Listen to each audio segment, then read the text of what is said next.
So today we'll need a few things.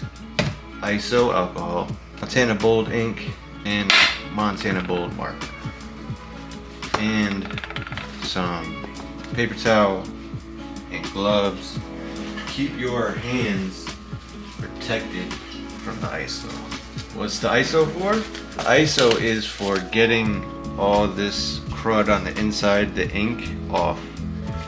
You gotta open it counterclockwise. And remember to always keep this stuff together, because if you don't, man, listen, you don't put it back in, you'll have a whole mess of a time coming back. And fill it up about 75, 85, 80%. I like Montana ink personally because it's a very dark ink and it applies really good. So that's why I really like to use this specific brand.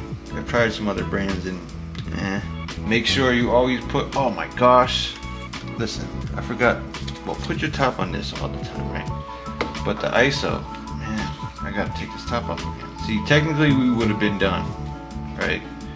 But all this ink around here is what I want to get off with the ISO. And ISO, if you get it on your like skin, it will burn you. So don't get it on shit and just go around the top and wipe it off. See how much is coming off? A bunch. And this cleaning the top will always keep it pretty good for like when you have to open it again.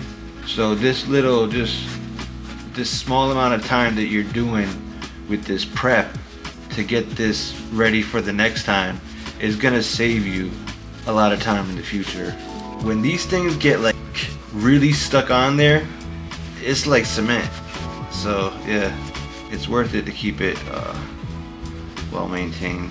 But yeah, now that we've cleaned that off, it looks a lot cleaner around that rim, and that's what we want. So technically this marker is ready to run. Let's give it a little pump, a little test. Oh, did you see how that just stood up there? What the fuck? Shit was lit. Alright, and I didn't even have to pump it because it was ready. It was ready. Time for some action. Alright, that's how you do it. Now your marker is ready to go. Montana Bold for the win. Peace and love, y'all.